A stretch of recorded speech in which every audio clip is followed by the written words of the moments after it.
Hey, y'all, come on in. You're here on a spooky day. We are off to break some roses with a little help from Yulay. It's a Halloween morning with the Barbershop Duet. Hi, I'm Marcus Klinger with Klinger Vocal Studio. And I'm Sarah Vincent with Sarah Vincent Virtual Pilates. Out on Wednesdays and Saturdays. We are the Barbershop Duet. Hey, y'all, come on in. Thank you for finding our little barbershop. If you happen to be here during one of the live premieres on YouTube, why, come on in the live chat. Meet the Whiff Pack. Cool group of friends hanging out from all over the world. They'd love to meet you, too. They would. And for our mention today, we wanted to talk about Monica's Halloween Barbershop Resurrected. This is a very dirty barbershop scent. Here are the scent notes. Dirt, driftwood, sandalwood, galbanum, lime, oak moss, Haitian vetiver, baby powder, white pepper, and lavender. It's almost 3 years old. Look how beautifully these soaps hold up. Y'all, one of my favorite barbershops, Halloween or not, and perfect for two wet shaving enthusiasts who live on the outskirts of a cemetery. Somehow, the dirt cleans this up so beautifully, makes it so much more interesting and so much more alluring to my nose. Monica, talk about a home run right out of the box, our first Halloween episode. I go back to this one often. It starts dirty/clean, and then it ends a little cologne-y, but it just feels like an adventure, like I want to hang out there longer. And what is our soap today? Our soap today is Broken Roses. We got this back in June, but once we looked at the label a little more, we decided it was a Halloween episode. Let's meet him.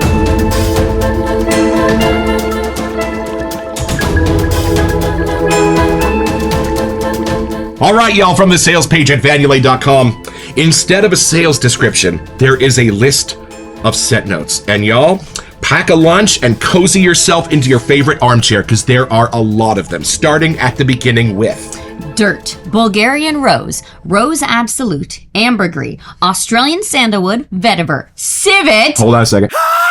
Proceed. East Indian Patchouli, Spicy Notes, Oak Moss, Carnation, Damask Rose Absolute, Honey, Summer Lilac, Tunisian Neroli, Violet, Leafy Green, Bergamot, Galbanum, Lemon, Petitgrain, Woodsy Notes, Rosewood, and Neroli. I hope someone was counting. You lost me somewhere around ambergris. Oh, there's an asterisk. One of Monica's special blends. Well, yeah. And y'all, I can guarantee you the actual list is twice that long. Monica is known to put up to 200 scent ingredients into a soap. She is a mad scientist. And one of the most creative minds in the business, especially thinking of Jax and Troop 99. Well, y'all, let's take this new creation out of the box.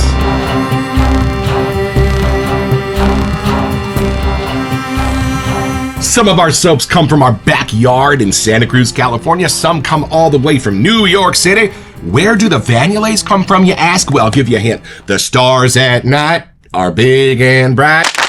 Deep in the heart of Texas. Oh, and what's this one you got? Blackberry Magnolia. Barry mentioned we should sneak this one in the box. Didn't see that one. That's for an upcoming episode. Oh! Halloween, indeed. Is that Amy Winehouse? Look at that, y'all. I'm wondering what makes them Broken Roses. From those scent notes, some of those are pretty dark. Well, y'all, after discovering Atomic Rose with that beautiful seawater note inside, we realize there is nothing about roses Monica can't do, and she has got an arsenal of different rose oils to help her do it. So I am super excited to have a first impression of these Broken Roses.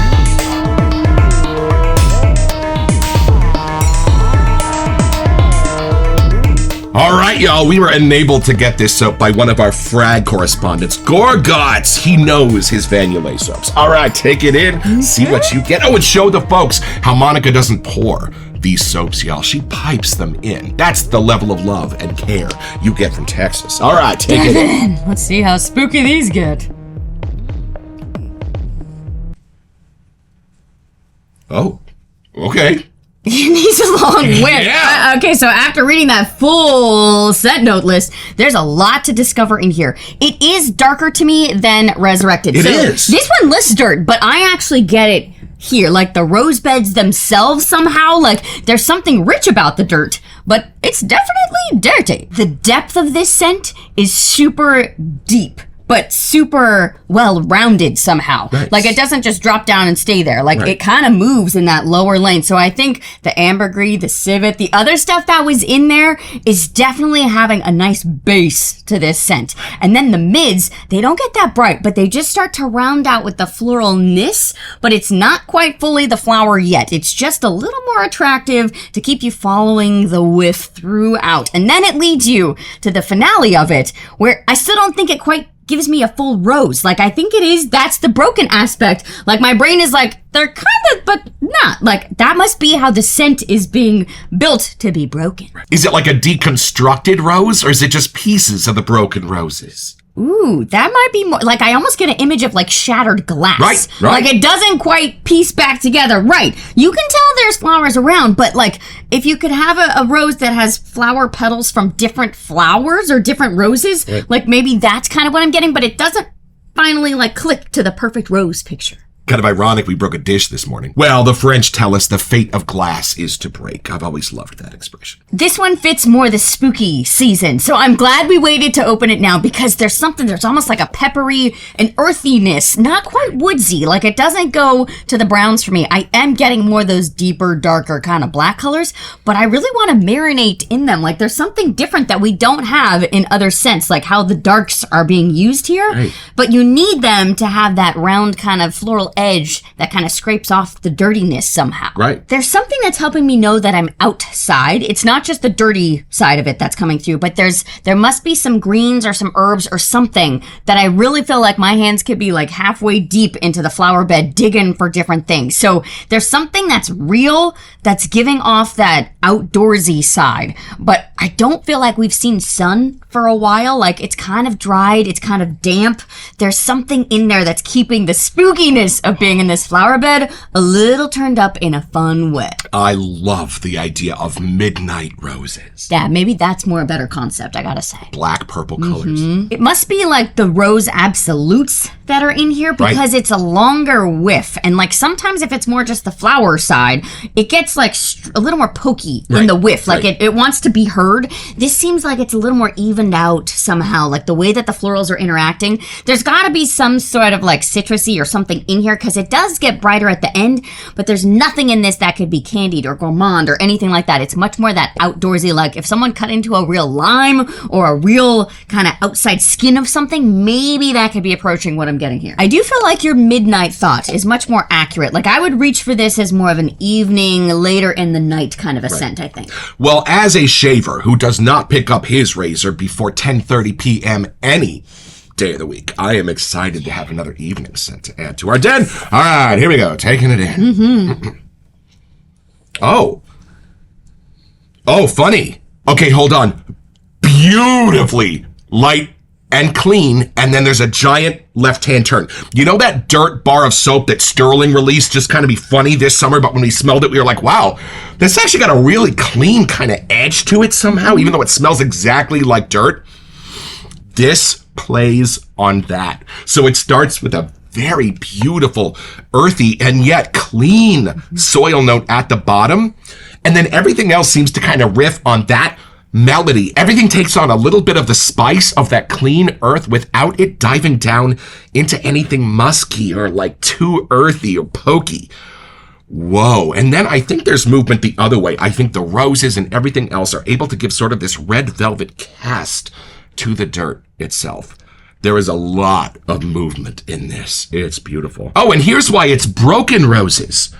Y'all, the 2 rose essences that we have over there in our beginning perfumer's kit do not come anywhere close to this. Those are like a Bulgarian rose. Those are the super perfumey hearts of the roses, almost bordering on like peony. This is the other way. Y'all, this is the masculine rose that you might find in like a Rive Gauche or even a Barbasol. Almost unrecognizable as rose until someone points it out to you because you're so used to that dry, dapper, almost mouth-watering, powdery feel of it in your best barbershop scents.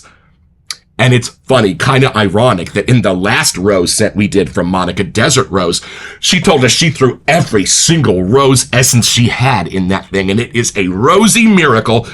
This is the opposite. I feel like restraint was shown here by the artist, and she gave us that one dapper, masculine rose from our dad's childhood to carry us through in its broken pieces. Wow. And y'all, this is almost like Barbasol reinvented for a new generation, for the generation of Aqua di Gio. That's kind of what this is for me. Beautiful, light, clean, masculine, on your shoulder without going aquatic, and ironically without going floral, because that rose is so specific in the middle of this. Gorgeous. See what you can find in the darker depths of the scent, because there's something at the bottom that helps the top get higher. Yeah, I haven't even found it. Hold on. Okay, before I say this, please remember, you're on my side. Being a little bit of a soil expert, having spent my summers swimming in irrigation ditches on a farm in San Joaquin County, California, y'all, when your feet hit the bottom of that irrigation ditch, is that not the softest feeling you have ever felt in your life? If you know, put it in the comments. But there is an element to the soil note. If you take the rest of it away, if you take away the acrid parts, if you take away the dusty parts, stick with me. There's a part of that soil note that almost goes sort of chocolatey. I know. Chocolate is fermented beans. Anyway, it's gross. Look it up. There is something in the soil note that is definitively dirty, but it is just as familiar and just as satiating as a cocoa note in the middle of this. And that's how it goes dirty for me. There's like an effervescence in the top that reminds me of Sprite. I think that's why you said lime, but it doesn't go all the way to citrus for me. It just has that peppery effervescence of the carbonation inside of a Sprite. And while I think I would say floral, I don't think I would go running to rose. I think that is a testament to the broken piece of that rose that she has found and put in the middle of this. What a beautiful scent this is. Well, if you've got the time, why don't we go back and look at these scent notes and build a lather?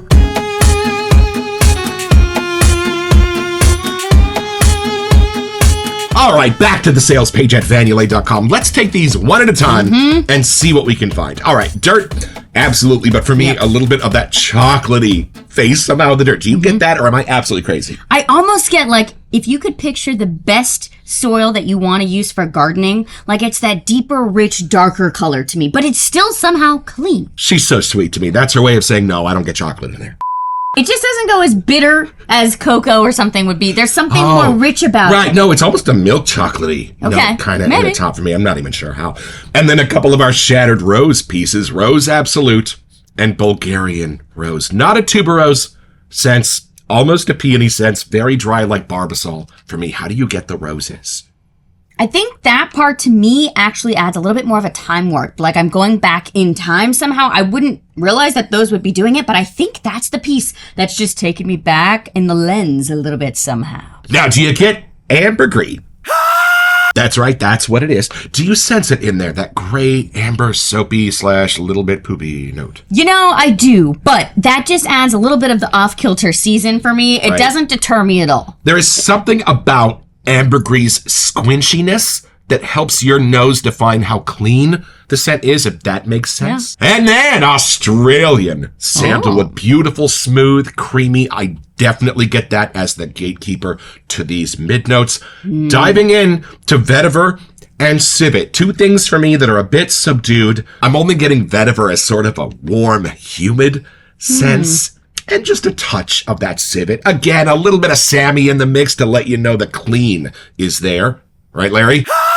I think those actually lead right into this next one, the East Indian Patchouli. Those three kind of come together. I'm getting an outdoorsy vibe, and I think those are the parts that are doing it. And it is a very light, clean patchouli. It's not the dark, dank patchouli from San Francisco State in 1998. Spicy notes, which could basically be anything. I'm almost kind of getting the spices that are inside of Old Spice. Yeah, me too. I would say that. Right. Yeah, the aftershavy kind of zone you were talking about, that's where it's sneaking in. Next to oak moss, which kind of makes sense too. Oak moss and I are not generally friends, so there's not a ton in here. I think it's just giving it a breezy sense with a pinch of that oak moss.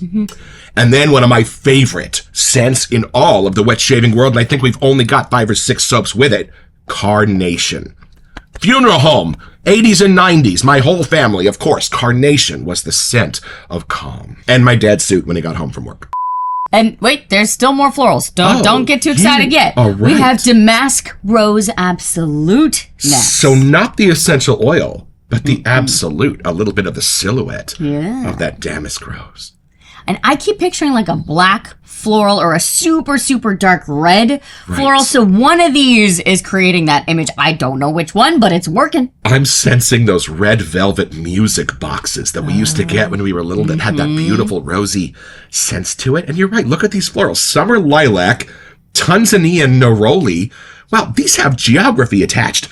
Violet, leafy green, and honey. I think those all kind of go together to help sweeten this up and give it a sense of floral to support the rose. Yeah. While maybe acting as pieces of the rose. Wait a minute. There is no peony essential oil. You have to build a peony. There are certain rose elements you have to literally build. I wonder if that's what's going on with this. Brilliant. And then you nailed this. Yeah, Sarah was right. We've got bergamot and lemon in the middle of that. Beautiful. And not on top, not top notes.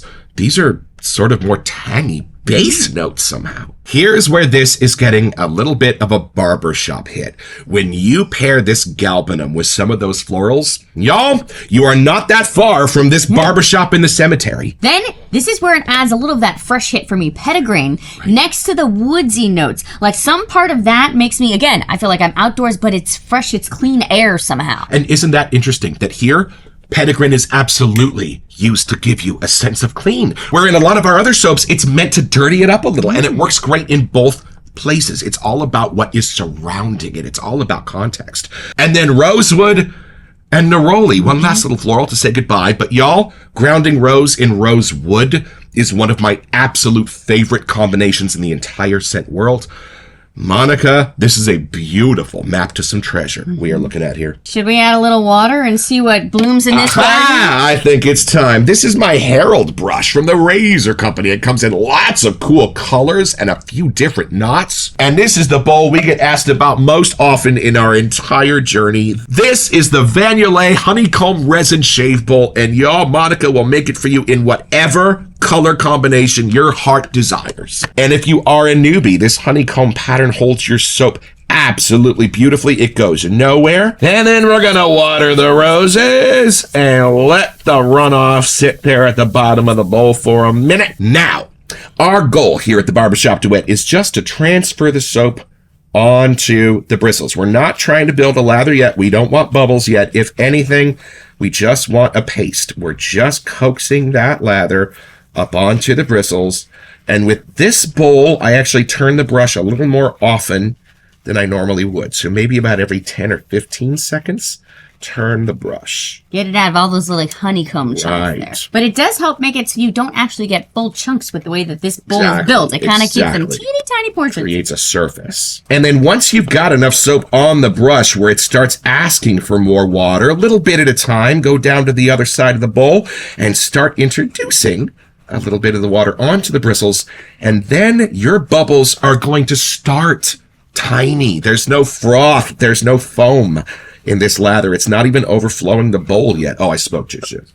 I do like the grip on the outside too. Something about the resin keeps it from actually falling out of your hands. That is the only thing about my no-nonsense HCNC shaving bowl is every once in a while I drop the poor thing. It's a little slippery. And y'all, look at this. You can hardly even see the honeycomb anymore. What a fabulous formula this is. All right, y'all, and this is something you will only find here in the Barbershop Duet. This is the How Long Since These Roses Saw the Sun with on 3, 1, 2. Wow. Yeah? Okay. Oh, they woke up a little. They're very different. And y'all, here's what my nose got from this. I normally don't get this. Okay. It's almost like Monica has created her own 1940s, 50s, 60s aftershave. Like there was something so beautiful in the sweet, syrupy finish of this. Like I'm getting sort of like Avon Wild Country kind of vibes. Like that kind of stuff. The way it's been compounded.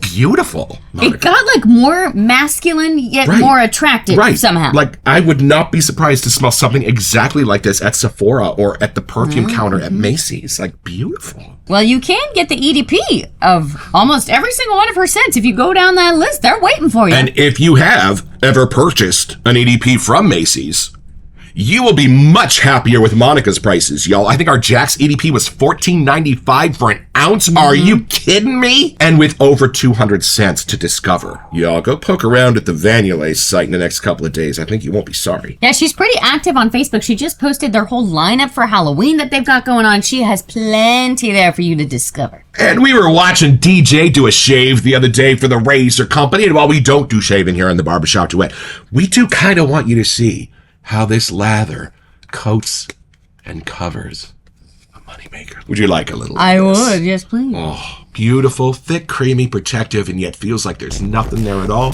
so you could just dance with your razor. All right, y'all, why don't we see if we can transplant some of these broken pieces and take this down a little deeper.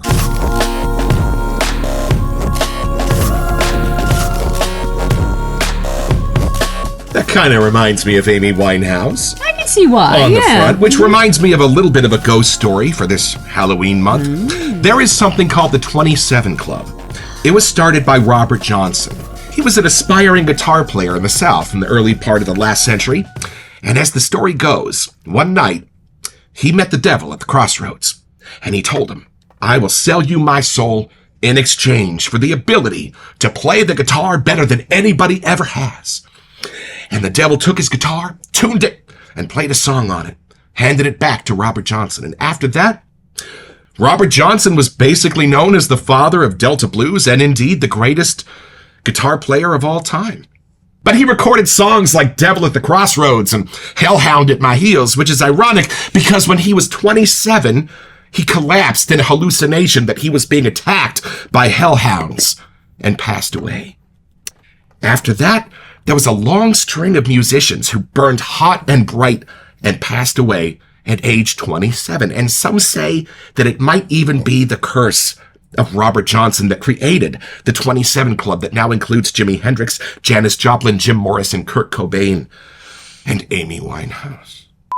Well, here's why this is fun for me for October. I think this is absolutely beautiful enough to wear anywhere, get noticed, get compliments, but there's just enough Halloween under the surface where people are going to know something else is going on with this. And I love that. What a perfect balance. So you always talk about going to Vegas to see Phantom of the Opera with the big chandelier falling. I feel like if we were getting dressed up for a night like that, this would be the exact scent we'd want to reach for. In fact, Phantom of the Opera has been brought back in New York. I didn't know that. You say, I know, because it's in the back of an art shop. It's totally secret. It's called Masquerade. It's immersive. There are 7 or 8 different Phantoms and Christines that have to play the roles every night because they follow you around. Everyone is required to wear a mask. Crazy. No videos are allowed in. It's top secret. We don't know what goes on in there, but everybody loves it. And the art supply store that went out of business, they left it. They left the facade. So you kind of have to know where you're at. Very cool. There was an immersive Shakespeare Alice in Wonderland thing, I think, that was called Sleep No More, where the audience just basically wanders around a mansion. Woo. So since we've got both of these, why don't we see if our roses go well with the cemetery barbershop thing? So this is something you will only find here in the Barbershop Duet. This is the dearly beloved comparison with On 3, 1, 2. Love that barbershop. All right, here we go. Oh, interesting. They're actually a little bit further apart than I thought they would be. I love that, but they give me the same sense of dirty clean on the inside. I think if I were going out somewhere classy, I'd want to wear broken roses. But I think if I were going to a barbershop and I wanted to give my barber a little thrill, I'd throw in a lot of Resurrected. I feel like Resurrected is a little more morning to daytime somehow, and Broken Roses is more like mid-afternoon to evening. Right. So it's pretty simple, y'all.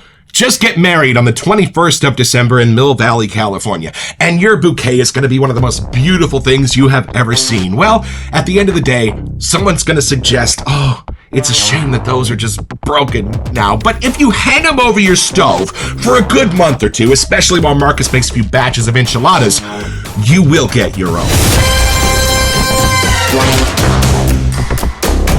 So, creep over to Yulay.com, where you'll find this and lots of other cool stuff.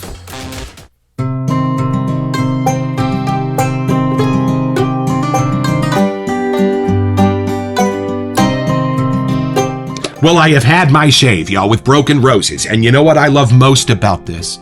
It is absolutely rose, but it breaks right before, everyone around you would identify it as rose. And then it goes herby, it goes spicy, it goes into the other woods of this beautiful little mysterious soap. So if you are a rose fan, gentlemen, but you don't exactly want to drag the entire garden into the office, this is your pony. I'm loving it, and I can't wait for the next one.